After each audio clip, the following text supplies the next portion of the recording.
So fifth சம்ல நம்ம right hand side வந்து 0ன்னு நிரூபிக்கணும். இப்போ லெஃப்ட் ஹேண்ட் சைடு எடுத்துக்கலாம். சீக்கன் square theta tan square theta 1. tan square theta secant square theta minus 1. 38, 36, 2. இப்போ இங்க நம்ம என்ன பண்ண போறோம்?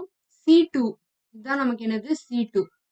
C2வை மாத்த போறோம். C2 என்ன பண்ண போறோம்? C2 plus C3 பண்ண போறோம். C1 வந்து அப்படியே தான் இருக்கும். நம்ம சேஞ்ச் பண்ண வேண்டியது வந்து C2 தான். அதை எப்படி மாத்த போறோம்னா C3யோட பிளஸ் பண்ண போறோம். அதாவது tan square theta plus 1 secant square theta ஏற்கனவே அது minus 1 இருக்கு. அப்போ minus 1 தான் வரும். ஸோ 36 plus 2 இங்கே 1 minus 1 2ன்னு இருக்கும். இப்போ பார்த்தீங்கன்னா tan square theta plus 1க்கு ஃபார்முலா என்னது? secant square theta. secant square theta minus 1 formula. அதாவது இதுலேருந்தே அப்படியே எடுக்கலாம் பாருங்க. இந்த minus 1 அங்கிட்டு போச்சுன்னா tan square theta equal to secant square theta minus 1. இப்போ இந்த இடத்துல நம்ம ஃபார்முலா அப்ளை பண்ணணும்.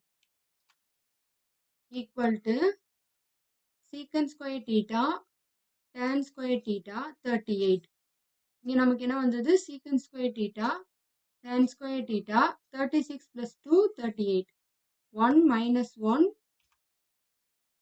plus 2. இப்போ நமக்கு C1ம் C2வும் சர்வ சமமா இருக்குது. அப்போ இந்த அணி கோவை வந்து நமக்கு என்ன ஆயிடும்? 0வா மாறிடும். நம்ம நிரூபிக்க வேண்டிய ரைட் ஹேண்ட் சைடு என்னது? 0. நெக்ஸ்ட் 6th சம்ல லெஃப்ட் ஹேண்ட் சைடு எடுத்துக்கலாம். x plus 2a y plus 2b z plus 2c. x a y b z c. இப்போ இங்க நம்ம என்ன பண்ண போறோம்? இதுல இருந்து நம்ம இதை தனியா பிரிச்சு எடுக்கலாம். அதாவது x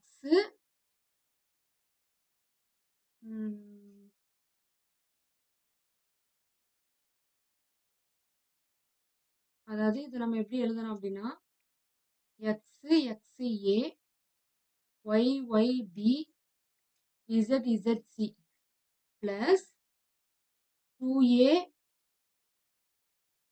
2axa 2b yb 2c zc.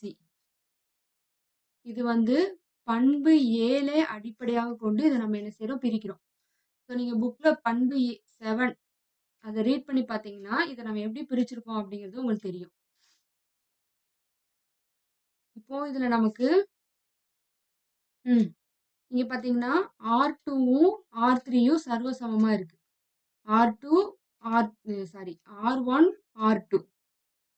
R2 சர்வ சமமா இருக்கு. அப்ப இந்த அணிக்கோவை நமக்கு என்ன ஆயிடும்? 0வா மாறிடும். பிளஸ் இப்போ R1ல நமக்கு 2 காமனா இருக்கு.